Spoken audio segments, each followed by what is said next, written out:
Bonjour et bienvenue sur Charging Station pour un nouveau grand essai électrisant, celui aujourd'hui de la Fiat 600 dans sa version 100% électrique, c'est la 600e.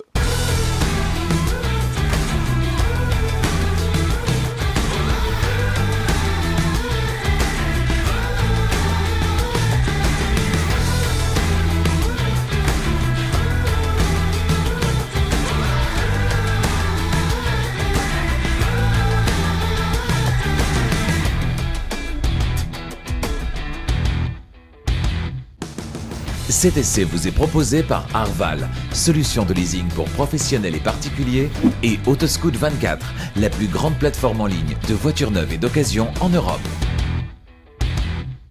Si la Fiat 600 arrive en ce début d'année en version hybride, c'est bien la version 100% électrique, baptisée E, qui a eu la priorité. Se présentant comme le digne successeur de la Fiat 600 de 1955, c'est-à-dire une version plus habitable de la Fiat 500 tout en conservant le charme de sa petite sœur, eh bien la Fiat 600 part déjà avec un énorme atout, c'est un fort capital sympathie. Mais la sympathie, ça ne fait pas tout. Alors quelles sont les qualités mais également les défauts de cette Fiat 600e? Pour le savoir, j'en ai pris le volant non pas pendant 3 heures ou une journée, mais bien pendant une semaine complète. Toutes les réponses aux questions que vous vous posez se trouvent donc dans cet essai. Avant de démarrer, comme à chaque fois, je vous invite à vous abonner à Charging Station si ce n'est pas déjà fait et n'oubliez pas d'activer la clochette des notifications pour être prévenu dès qu'une nouvelle vidéo électrisante est disponible. La prochaine, ce sera la semaine prochaine, dimanche à 18 h. Je me rendrai aux Pays-Bas pour aller chercher une voiture qui n'est pas encore commercialisée en Belgique, en France, en Suisse et globalement dans tous les pays du sud de l'Europe. C'est la marque NIO, la NIO ET5 Touring, une marque qui est pour l'instant distribuée plutôt dans le nord de l'Europe, donc Norvège, Suède, Danemark également, l'Allemagne et donc forcément les Pays-Bas. J'irai chercher ce très élégant break 100% électrique chinois et je vous dirai tout à son sujet. Une voiture qui ne manquera pas de susciter pas mal de réactions. C'est vrai qu'elle est plutôt jolie. Alors est-ce que le ramage correspond au plumage? Eh bien on le saura dimanche prochain à 18 h sur Charging Station. Raison de plus donc pour vous abonner. N'oubliez pas également d'activer la clochette des notifications pour être prévenu dès qu'une nouvelle vidéo électrisante est disponible. Allez, c'est parti, place à l'essai. Alors extérieurement, cette Fiat 600e, elle ressemble à une Fiat 500X modernisée ou à une grosse Fiat 500 de dernière génération. En tout cas, son nom, il s'écrit partout. Je pense que sur ce point, on bat des records. On vérifie ça ensemble. Alors à l'arrière, on a bien sûr le logo Fiat. On a le petit E parce que c'est la version 100% électrique. Et puis ici en dessous, vous voyez déjà le 600 qui s'écrit ici avec le drapeau italien, évidemment. Sur le côté, on a aussi un petit 600. Est-ce que vous allez pouvoir le repérer? Oui, il se situe juste ici, sur le feu à l'arrière. Ensuite, on continue avec les jantes. Là aussi, on a un 600 sur le centre des jantes. On a également un 600 ici au bas des portières à l'arrière. Et puis, ça continue, évidemment, c'est pas fini. Un 600 ici, c'est-à-dire dans le prolongement des phares, et un 600 tout à l'avant au niveau de la calandre. Voilà, donc on ne peut pas louper que cette voiture, c'est la Fiat 600. Fiat 600 qui a son petit regard craquant, celui de la Fiat 500 évidemment, qu'on adore ici. Alors cette voiture, franchement, je pensais qu'elle serait plus petite. Je la vois maintenant face à moi et par rapport aux photos, eh bien, j'ai trouvé qu'elle était relativement grande. Alors toute proportion gardée évidemment, c'est pas une grande voiture, mais elle est un petit peu plus grande en vrai que ce que j'imaginais sur photo. Les dimensions justement, sa longueur 4,17 m, sa largeur 1,78 m sans les rétroviseurs, avec ce sera 1,98 m et sa hauteur 1,52 m. Son empattement, distance entre les roues avant et les roues arrière, c'est 2,56 m. Et vous la trouvez comment cette Fiat 600e extérieurement? Eh bien dites-le moi dans les commentaires.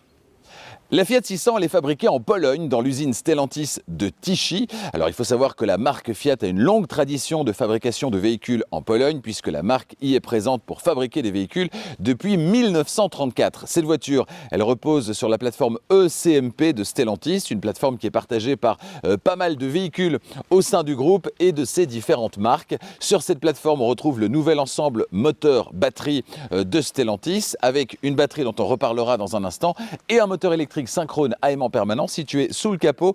Il entraîne donc les roues avant. Cette voiture est donc une traction. Alors la puissance, c'est 115 kW, c'est-à-dire 156 chevaux. On a un couple de 270 Nm et un 0 à 100 qui est abattu en 9 secondes. La vitesse maximale est limitée à 150 km/h. Alors tout ça, ce sont les données théoriques. Qu'est-ce que ça donne dans la vraie vie? Eh bien tout à l'heure, je vous livre mes impressions dans la suite de cet essai.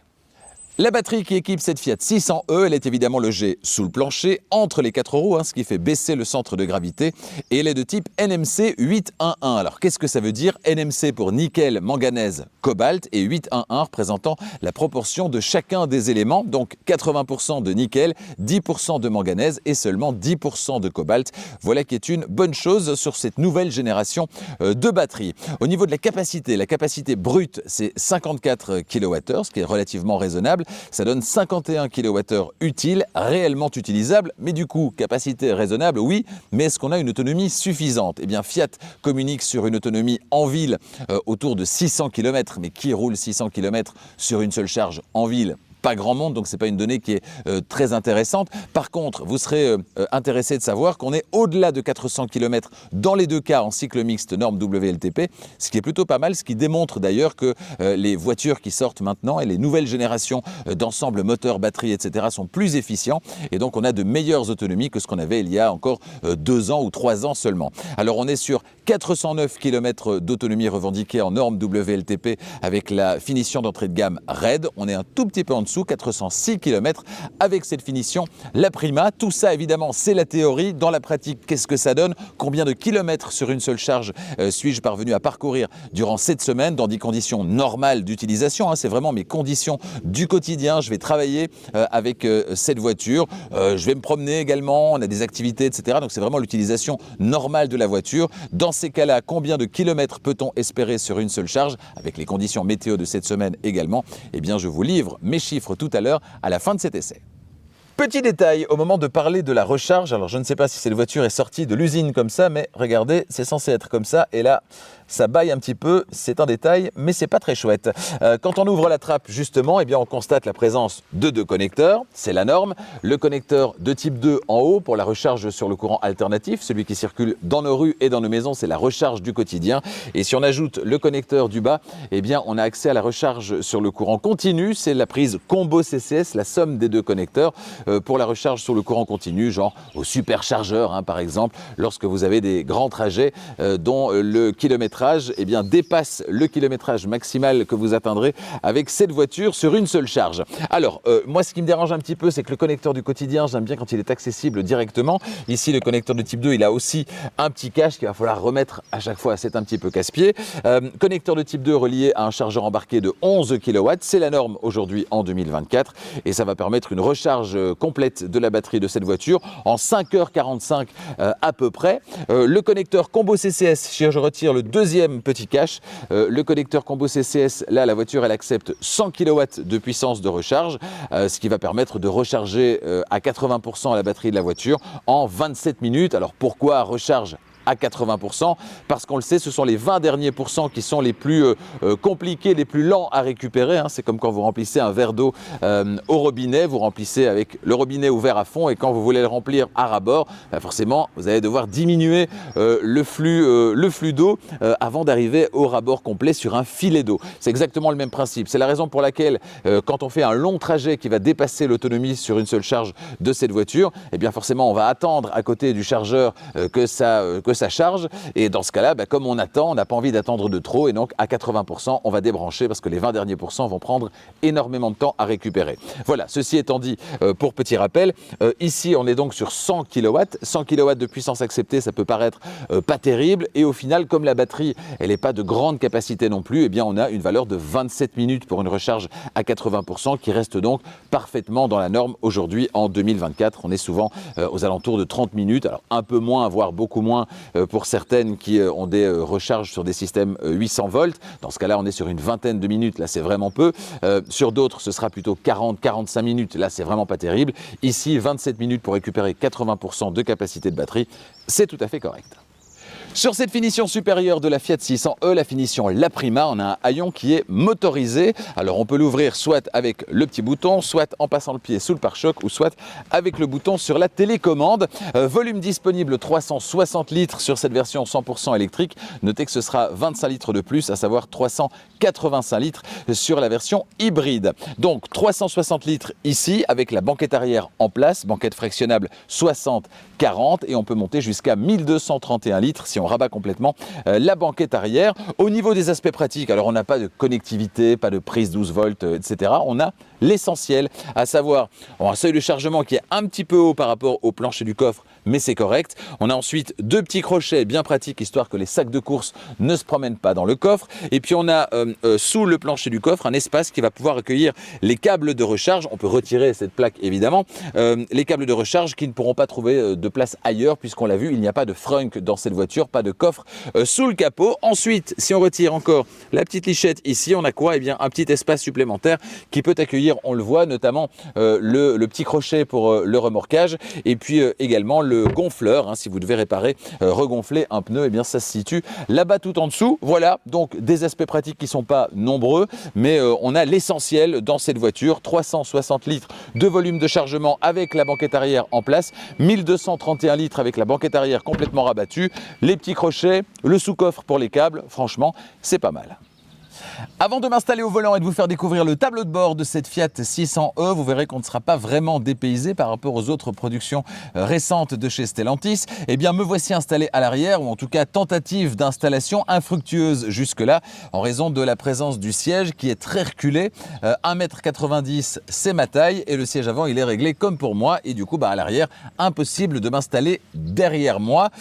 L'empattement de cette voiture, on le rappelle, distance entre les roues avant et les roues arrière, 2,56 m. Et ici, même si c'est une grosse Fiat 500, eh bien, pas possible pour moi de m'installer derrière moi. Alors, si Zoé prend place à l'avant, Zoé et son 1,78 m, a priori, les choses vont un petit peu s'améliorer. Est-ce que ce sera suffisant pour que mon 1,90 m puisse s'installer confortablement à l'arrière?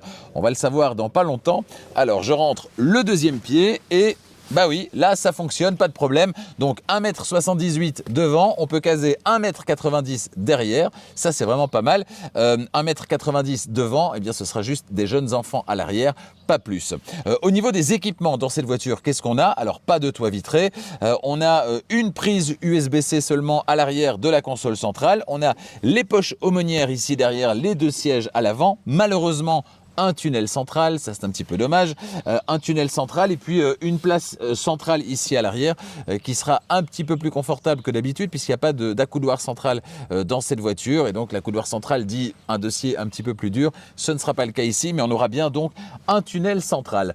Pour le reste, on a déjà une visibilité sur l'avant quand on est ici à l'arrière, et je peux vous dire déjà que effectivement, je le disais, je ne suis pas trop dépaysé par rapport aux autres productions récentes de Stellantis. Le tableau de bord, on va le découvrir tout de suite. Bienvenue à bord de cette Fiat 600e. Alors vous prenez le haut du tableau de bord de la Fiat 500, le bas de celui de la Jeep Avenger, et vous avez le tableau de bord de la Fiat 600e. Pour les économies au sein de Stellantis, c'est top, mais pour donner une vraie personnalité à l'intérieur de cette 600e, franchement, on repassera, c'est un petit peu dommage. Comme dans la 500e et dans l'Avenger, la présentation est plutôt sympa, coloré, mais on n'échappe pas à une surabondance de plastique dur. Cela dit, leur aspect, moi, il ne me dérange pas trop dans une voiture un peu atypique comme peut l'être une Fiat 500, une Fiat 600 ou même une Jeep Avenger. Je ne sais pas ce que vous en pensez, mais dites-le moi dans les commentaires. Dans cette Fiat 600, on a un éclairage intérieur avec 8 couleurs disponibles, avec une synchronisation possible, contour LED, écran d'infodivertissement ou pas, ce qui vous donne du coup 64 possibilités, et ce, même sur l'entrée de gamme Red. C'est vraiment sympa. Personnellement, j'opte toujours pour une couleur neutre, blanc ou sable. Allez, c'est parti pour la description de l'intérieur de cette Fiat 600e. On commence par la portière conducteur, en partie haute la poignée d'ouverture, en partie intermédiaire les vitres et rétroviseurs électriques rabattables à la demande, et puis en partie basse le vide-poche et un des 6 haut-parleurs du système audio. Sur le tableau de bord à gauche du volant, le pare-brise chauffant, uniquement sur cette finition la Prima, le réglage de l'assiette des phares et plus bas la commande d'ouverture du capot.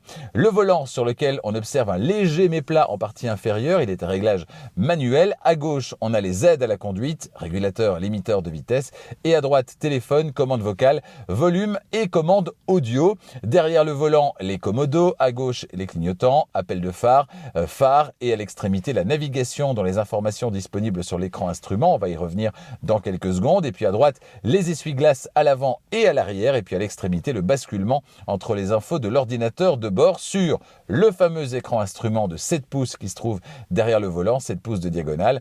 Alors, petite démonstration.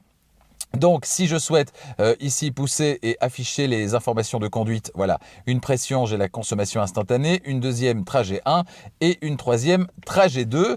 Et je reviens à consommation instantanée. Si par contre, je veux modifier l'affichage, la présentation de l'écran instrument, ça se passe à gauche. Alors, on a cette présentation ici avec ces zones charge, écho et power sous la forme d'un disque. Ensuite, si j'appuie, deuxième présentation, hop, ça repasse en partie supérieure et les informations de conduite sont d'office proposées en partie inférieure. On va pouvoir zapper entre ces informations de conduite avec le bouton de droite.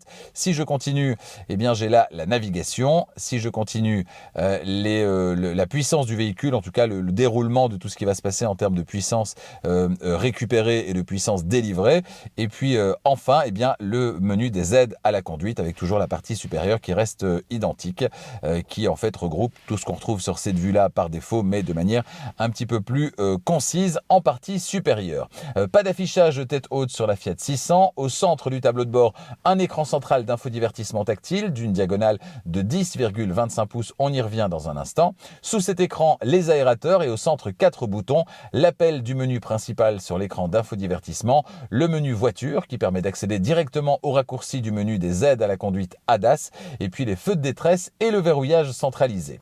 Le bouton de démarrage et ensuite à droite, un bandeau de boutons physiques. Les allergiques au tout à l'écran apprécieront. Sur ce bandeau, on va retrouver le bouton rotatif pour le volume, la température. On a une seule zone dans cette voiture. La touche auto pour le système de ventilation, le désembuage à l'avant et à l'arrière, le menu de la ventilation pour accéder à d'autres options et puis le recyclage de l'air intérieur. On a également le bouton d'activation de la climatisation, l'activation du système de ventilation et la puissance de la soufflerie. Plus bas, un vide-poche. Fiat annonce un volume total cumulé de 15 litres d'espace de rangement dans cette Fiat 600. Et puis ensuite, le sélecteur de vitesse avec les positions P, R, N et D ou B. On y reviendra sur la route. Plus bas, la connectique assez complète dans cette voiture avec 2 prises USB, une de type A à gauche et une de type C à droite. On retrouve également une prise 12 volts et plus bas une zone de recharge par induction et plus en arrière un bac de rangement. Le tout sous ce volet sympa visuellement mais moins pratique à l'usage certainement qu'un volet roulant. Entre les sièges, le frein de stationnement électrique à gauche et le sélecteur de mode de conduite à droite. On en reparlera sur la route. Un rangement, un de plus. Ensuite, sous la coudoir qui est coulissant entre les sièges, encore un espace de rangement. La boîte à gants, enfin, elle est vraiment très profonde, ce qui est assez rare pour être signalé. Avant de prendre la route, quelques mots à propos du système d'infodivertissement sur cet écran de 10,25 pouces qui est évidemment tactile. Alors on a ici le menu qu'on va retrouver par défaut quand on appuie sur la petite maison, c'est-à-dire ici la navigation, ici la partie audio, un petit swipe vers la droite. Alors vous voyez, c'est là que c'est un petit peu gênant. Et ça m'est arrivé quelques fois, j'essaie de faire un swipe vers la droite et en fait ça zappe la radio. Donc c'est ça qui n'est pas très précis, il faut prendre un petit peu le coup de main. Ici on a donc les aides à la conduite, la climatisation, le mur d'application, les paramètres, date, heure, les jeux, énergie, la commande vocale, le téléphone et ici Apple CarPlay ou Android Auto qui fonctionne sans fil dans cette voiture. C'est vraiment bien pratique. Et puis ici, le chauffage des sièges dans cette voiture est équipé. Si j'appuie ici, on a donc 3 niveaux, vous le voyez. Si j'appuie ici et que j'active le chauffage des sièges, si je reviens sur le menu principal, eh bien je vois que le siège chauffant ici est activé pour moi et je peux directement appuyer ici, me retrouver ici et le couper si je veux. Ça, c'est extrêmement pratique. Alors ça, c'est le menu qui descend depuis le haut de l'écran. On a ici le profil, gestion de la vie privée, luminosité, les appareils connectés et le Wi-Fi. Hop, et on renvoie le menu vers le haut. Qu'est-ce qu'on peut encore dire ici? Toute la connectivité et l'heure. Ici, la température. Et si je swipe encore vers la droite, voilà, il n'y a pas d'autres pages disponibles. Et donc, la gestion finalement de la navigation dans tous ces menus est assez simple, on va le dire. Ici, on va se retrouver dans les paramètres. Alors, ce qui est intéressant par contre, c'est que là, on a le profil, personnalisation, connectivité, etc. Ce qui est intéressant, c'est que si je reviens sur le menu principal et que j'ai envie d'aller directement aux aides à la conduite, je pousse sur le petit bouton voiture en dessous de l'écran et j'arrive directement dans les raccourcis ici. Donc, je peux, en fonction de ce que je souhaite modifier plus ou moins régulièrement dans tout ça, toutes les aides à la conduite, je peux en placer certaines ici, vous le voyez, en favori. Et dans ce cas-là, eh bien, j'arrive directement en poussant, je l'ai dit, sur le bouton voiture, j'arrive directement ici dans les raccourcis et je peux décider décidé de désactiver certaines des fonctions si je le souhaite pour quelque raison que ce soit. Donc ça, c'est plutôt pas mal. Cette semaine, j'ai pas dû désactiver justement l'aide au maintien dans la voie, la reconnaissance de limite de vitesse, ce que j'ai dû faire sur les 3 dernières voitures essayées, les voitures chinoises, chez Maxus et chez BYD. Ici, les aides à la conduite, elles n'ont pas été envahissantes, les bips n'ont pas été envahissants. Alors, je ne sais pas pourquoi, très honnêtement, je ne sais pas si c'est des mises à jour qui n'ont pas encore été appliquées ou si, au contraire, eh bien, il est possible de rouler légalement avec tout ce que l'Europe impose actuellement et de ne pas avoir de bip incessant. Si c'est le cas, c'est plutôt une bonne nouvelle parce que dans cette voiture, j'en ai pas eu beaucoup cette semaine, voire même pas du tout. Enfin, quelques fois quand même, quand j'étais sur la ligne médiane sur la route. Et là, je peux dire que ça sonne vraiment très très fort. Donc, vous ne pouvez pas le louper. Ce qui est plutôt une bonne nouvelle finalement. Si ça sonne quand ça doit sonner et uniquement quand ça doit sonner, bon, ça ne me dérange pas que ça sonne fort. C'est le but. Si vous êtes en train de vous endormir au volant et que vous passez la ligne médiane, c'est plutôt le but que ça vous réveille. Donc, si c'est bien réglé, moi, ça ne me pose pas de problème. Le tout est de savoir dans cette voiture, et je ne suis pas parvenu à le savoir, si les aides à la conduite sont bien aux normes 2024, nouvelles normes imposées par l'Europe, ou si elles sont encore sur les anciennes normes. À mon avis, on est déjà sur les nouvelles, mais dans ce cas-là, franchement, j'ai été vraiment très tranquille par rapport au bip cette semaine, et franchement, ça m'a fait des vacances par rapport à la semaine dernière et les 2 semaines précédentes avec les produits de chez Maxus et de chez BYD, les produits chinois qui sonnent à tout va, on le sait, et on l'a déjà dit. Voilà donc pour ce système d'infodivertissement, vous l'aurez compris, à part ce petit bug, voilà, quand je passe vers la droite où il faut le faire vraiment ici en partie inférieure. Pour ça, franchement, c'est relativement fluide, c'est bien organisé, on retrouve facilement ce qu'on cherche et puis surtout, on a un accès rapide au menu ici des raccourcis des aides à la conduite, le système ADAS. Franchement, c'est vraiment pas mal. Pour démarrer, pression obligatoire sur le bouton de démarrage, à droite derrière le volant. Ensuite, vous sélectionnez D, R ou B via les gros boutons sur le tableau de bord et c'est parti. Alors dès les premiers mètres, on apprécie la douceur de la direction, certainement en ville, ainsi que le relatif dynamisme qui est bien suffisant, même en mode de conduite normale. Et puis on se sent bien installé aussi dans cette voiture, même quand on mesure 1,90 m, bien installé en tout cas à l'avant.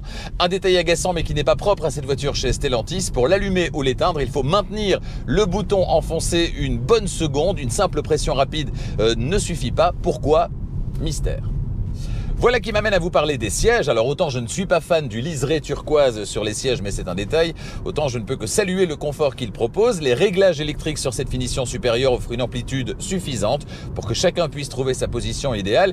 Toujours sur cette finition supérieure, la Prima, le siège conducteur est également chauffant et même massant. S'agissant avant tout d'un SUV urbain, franchement, on n'en demandait pas tant. Cela dit, les sièges massants sur cette voiture, c'est bien gentil, mais ça reste assez basique. Si vous avez mal au dos, ça va pas vous épargner une séance chez l'ostéo non plus, mais bon, cela dit, au quotidien, c'est quand même sympa. Sur la finition d'entrée de gamme RAID, pas de conduite assistée puisqu'il y a bien un régulateur de vitesse mais qui n'est pas adaptatif. Cette finition d'entrée de gamme fait également l'impasse sur la détection des angles morts, l'accès main libre alors que le démarrage main libre lui est bien présent. Sur les capteurs de stationnement avant et latéraux, il reste donc uniquement les capteurs arrière et puis les caméras de stationnement avec vue à 360 degrés. Tous les équipements qu'on retrouve bien par contre sur cette finition, la Prima. Alors ils sont là mais fonctionnent-ils bien ? Je dois vous dire qu'après avoir testé 3 voitures chinoises ces derniers temps avec des réglages approximatifs, je suis assez heureux de retrouver ici quelque chose de bien mieux calibré. Seul le maintien dans la voie de circulation quand on est en conduite assistée pourrait être encore un petit peu plus précis, rien moins brutal, mais globalement c'est franchement tout à fait correct. Accessible depuis la commande entre les sièges, 3 modes de conduite sont disponibles dans cette voiture. Les traditionnels Eco, Normal et Sport. Eco qui vous emmène plus loin sur une seule charge, mais qui rend la voiture plutôt anémique en dégradant également le confort thermique à bord. Donc à réserver à un usage strictement urbain quand il ne fait ni trop chaud ni trop froid. Le mode Sport ensuite avec toute la puissance disponible au prix d'une consommation qui sera forcément plus élevée. C'est le mode pour s'amuser un petit peu. Et puis le mode Normal, c'est le bon compromis. C'est des accélérations largement suffisantes tout en contenant la consommation. Au démarrage, vous aurez toujours le mode normal, impossible de forcer le mode éco ou le mode sport au démarrage, c'est dommage. Le comportement ensuite, il va clairement privilégier le confort, cette 600e, c'est pas une GTI. Si vous aimez la conduite dynamique, optez plutôt pour la déclinaison Abarth qui vient d'être présentée et qui sera bien plus à l'aise quand vous déciderez de la malmener. D'autant qu'ici, avec la direction légère en ville, c'est top, mais à plus vive allure, c'est pas vraiment l'idéal si on veut pouvoir ressentir davantage la voiture et ses réactions. À basse vitesse, le silence de fonctionnement, il est franchement convaincant dans cette voiture. On n'entend rien et ça en ville, c'est un vrai plus, c'est très très confortable. À haute vitesse, les bruits aérodynamiques sont un petit peu plus présents, mais franchement, rien de catastrophique, bien loin de là. Ça reste une voiture électrique, donc une voiture globalement silencieuse. Elle vous laissera profiter de l'installation sonore à 4 haut-parleurs en entrée de gamme RED, 6 sur cette finition La Prima. Le tout propose sur cette finition supérieure un son qui est très correct, un son que vous pourrez d'ailleurs régler selon vos goûts personnels dans les menus. Un détail qui est très pratique, j'ai l'habitude de zapper entre 2 radios. Avec CarPlay affiché, il faut souvent plusieurs manipulations pour changer de station en rentrant dans les menus du système d'infodivertissement. Ici, c'est pas nécessaire. Une pression sur le bouton ici sur le volant. Vous choisissez la radio que vous voulez parmi vos radios favorites. Et ça, voilà, c'est très pratique. Alors vous me direz, il y a la commande vocale aussi. La commande vocale, ça fonctionne pas toujours. Moi, cette solution via le volant, je trouve ça génial. Si vous souhaitez tracter une charge avec votre 600e, eh bien, ce n'est malheureusement pas possible. Si ce critère est important pour vous, vous allez devoir choisir une autre voiture. 10,5 mètres, c'est le diamètre de braquage revendiqué par cette Fiat 600e. Alors dans la pratique, après une semaine à son volant, je peux vous dire que la maniabilité elle est tout à fait conforme à ce qu'on attend d'une voiture de ce gabarit. On n'a pas de mauvaise surprise et avec cette direction très douce, cette 600e, eh bien vous rendra la vie vraiment facile en milieu urbain et puis également dans les manœuvres dans les parkings par exemple. La vraie petite déception pour moi à ce stade avec cette voiture, c'est l'absence d'une véritable récupération d'énergie convaincante. En mode D, vous levez le pied, ça freine timidement, ça récupère donc timidement également. En mode B, c'est un peu plus appuyé, mais c'est pas assez selon moi pour un SUV à vocation urbaine, un terrain de jeu où on va lever non-stop le pied de l'accélérateur, créant autant d'occasions de récupérer de l'énergie et de se passer de la pédale de frein. Allez Fiat, un petit effort, un mode B vraiment convaincant qui ira jusqu'à l'arrêt complet et qui proposera une vraie conduite à une pédale. Ce serait vraiment le top pour un véhicule comme celui-ci qu'on va vraiment beaucoup utiliser en milieu urbain. Toujours concernant le freinage, la pédale de frein, je l'ai trouvée un petit peu spongieuse. Elle n'est pas assez directe selon moi et notamment quand on a un petit freinage d'urgence à effectuer. Voilà, on a l'impression qu'on va enfoncer le pied jusque entre les roues avant, ce qui n'est pas vraiment très chouette. Donc voilà, une pédale de frein un petit peu plus mordante, ce serait pas mal également. Contrairement à la finition de base RED, cette déclinaison La Prima de la Fiat 600e propose des feux de route automatiques. En plus de l'allumage automatique, elle va donc également se charger de basculer automatiquement entre feux de route et feux de croisement et inversement, et ce en fonction des conditions de conduite. Alors dans les faits, ça fonctionne globalement bien, même si je dois dire que de temps en temps cette semaine, eh bien, le système de basculement automatique ne fonctionnait pas. Elle restait en feu de croisement alors qu'elle aurait pu, selon moi, passer en feu de route. J'étais sur une nationale, pas éclairée, personne qui arrive en face. Selon moi, elle pouvait tout à fait basculer entre feu de croisement et passer en feu de route, elle ne le faisait pas. Et d'ailleurs, la petite icône de basculement automatique qui d'ailleurs là est allumée n'était pas affichée sur le tableau de bord. Alors y avait-il une raison à ça? Est-ce qu'une condition n'était pas remplie? Selon moi non. S'agit-il simplement d'un bug? Voilà, mystère, mais en tout cas à surveiller. Si vous avez vécu une expérience similaire avec cette voiture, eh bien n'hésitez pas à me le dire dans les commentaires. L'autonomie théorique revendiquée sur une seule charge par cette voiture, c'est 406 km en cycle mixte norme WLTP sur cette finition La Prima. C'est pour rappel 409 sur la finition d'entrée de gamme. Alors j'ai opté la plupart du temps pour une conduite tranquille tout en conduisant de temps à autre de manière un petit peu plus dynamique. Et cette semaine, il a fait entre 6 et 15 degrés au thermomètre. Alors sur l'ensemble du test, j'ai parcouru un petit peu plus de 600 km avec donc 70% des parcours sur autoroute et au moins 2 trajets par jour de 50 km. Ce sont mes trajets domicile-travail du quotidien, avec à chaque fois une remise à température du véhicule qui dort à l'extérieur chez moi et dans un garage fermé sur mon lieu de travail. En tenant compte de tous ces paramètres et notamment des conditions climatiques, je suis arrivé à une consommation moyenne de 19,5 kWh au 100. Avec cette moyenne, je pourrais parcourir un peu moins de 250 km sur une seule charge dans mes conditions de circulation, avec des températures plus clémentes et certainement moins de voies rapides. Là, on peut espérer des consommations nettement plus modérées, évidemment, largement sous les 20 kWh au 100, et ça permettra dans les mêmes conditions eh bien, de parcourir un bon 300-350 km, voire bien davantage encore en milieu urbain. C'est une évidence. Me voici de retour à l'extérieur pour parler du prix de cette Fiat 600e en Belgique, en France et en Suisse. Et je peux vous le dire, on va faire simple. On a fait simple chez Fiat avec une seule option qui est disponible. Vous devez prendre donc les deux finitions telles qu'elles sont. Une seule option disponible, c'est l'éventuelle peinture que vous choisirez. Et puis les deux mêmes finitions sont disponibles en Belgique, en France et en Suisse. La finition Red et la finition La Prima. Alors si on commence par la Belgique, la finition Red, elle sera à vous à partir de 36 000 €. La Prima, ce sera à partir de 41 000 €. En France, comptez 35 900 € pour la finition Red, 40 900 € pour la finition La Prima, le tout hors bonus évidemment. En Suisse, enfin, comptez 38 190 francs pour la finition Red et 44 190 francs pour la finition La Prima. Rendez-vous sur le site internet de Fiat qui correspond à votre pays pour configurer votre Fiat 600e idéal, ce qui devrait donc être très rapide, et déterminer votre prix. Et puis si vous voulez du encore plus accessible, je vous donne rendez-vous le 11 juillet, c'est le jour de la présentation de la remplaçante de la Fiat Panda. Ce sera la nouvelle Fiat Panda qui sera elle aussi proposée en 100% électrique. Une Fiat Panda qui sera en fait la cousine technique de la récemment dévoilée Citroën IC3 qu'on ne manquera pas également d'essayer dans les prochaines semaines sur Charging Station. Toujours concernant le prix, Arval, partenaire de Charging Station, vous propose des solutions de location longue durée, de leasing pour les entreprises et les particuliers. Alors pour les entreprises, on connaît ça depuis un certain temps, c'est le leasing opérationnel. Pour les particuliers, c'est plus récent, c'est le private lease, avec pas mal d'avantages dans les deux cas. L'avantage principal étant que vous maîtrisez votre budget, puisqu'il n'y a pas les mois où vous avez un budget auto qui va exploser parce que vous allez devoir remplacer les pneus, payer les taxes, payer l'assurance, etc. Rien de tout ça. Là, vous avez tout qui est compris et donc vous payez exactement la même mensualité du premier au dernier mois. Et puis le dernier mois, qu'est-ce que vous faites? Eh bien, vous rendez les clés et la voiture et vous n'avez pas à vous soucier de combien vaudra cette voiture au terme du contrat. C'est donc pas vous qui prenez le risque de la valeur résiduelle, c'est la société de leasing. Vous ne prenez aucun risque et vous payez tous les mois le même montant. Voilà qui est pas mal pour la gestion de votre budget. Si vous voulez obtenir une offre pour cette voiture ou n'importe quelle autre, eh bien n'hésitez pas à contacter Arval. Pour la Belgique, c'est arval.be et pour la France, arval.fr.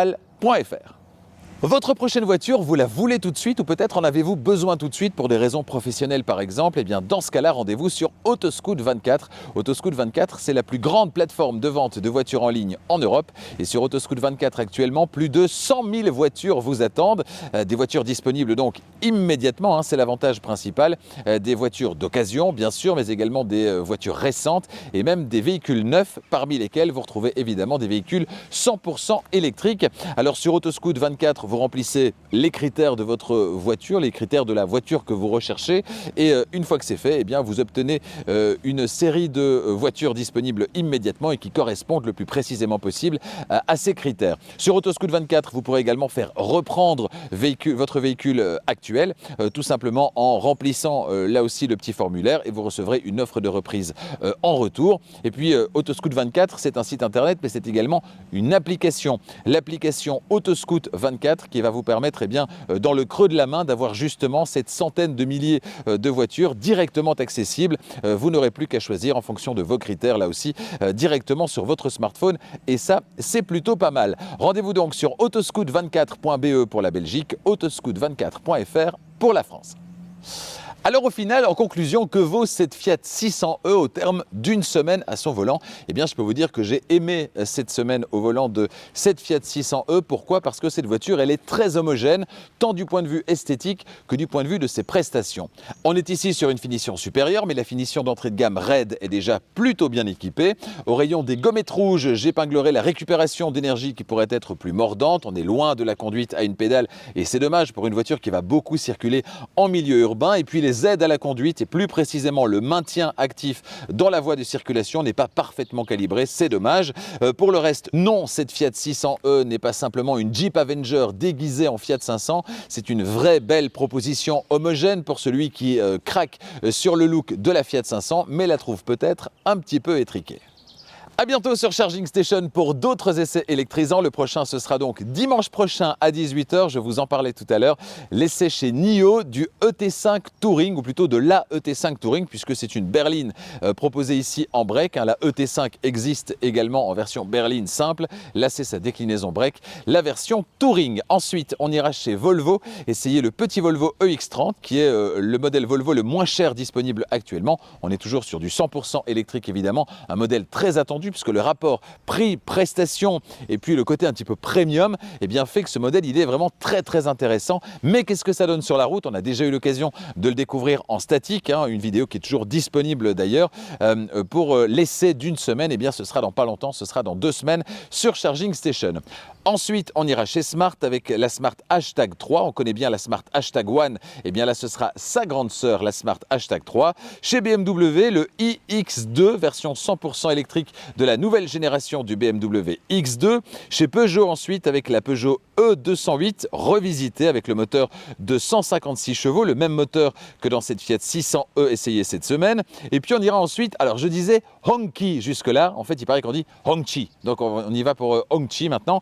Le gros SUV Hongqi EHS9 qu'on présente comme le Rolls-Royce chinois, tout un programme. En a-t-il les capacités de rivaliser avec Rolls-Royce? Eh bien on découvrira ça dans les prochaines semaines. On ira chez Fisker ensuite à la rencontre du Fisker Ocean qui commence un petit peu à circuler par chez nous. Eh bien je passerai une semaine à son volant. Chez Polestar, la Polestar 3 sera également à l'essai bientôt sur Charging Station. Et puis le nouveau Renault Scénic, le Renault Scénic E-Tech 100% électrique, il fait beaucoup parler de lui grâce notamment alors, à son esthétique qui est plutôt valorisante et puis à son autonomie aussi qui est plutôt intéressante. On vérifiera dans la vraie vie ce que disent réellement les valeurs théoriques qui sont intéressantes mais qui ne sont jamais que des valeurs théoriques. Qu'est-ce que ça donne dans la vraie vie? Eh bien c'est ça, les essais Charging Station, des essais d'une semaine dans la vraie vie avec les conditions du quotidien et notamment les trajets domicile-travail comme chacun peut les faire dans son quotidien avec sa voiture électrique évidemment.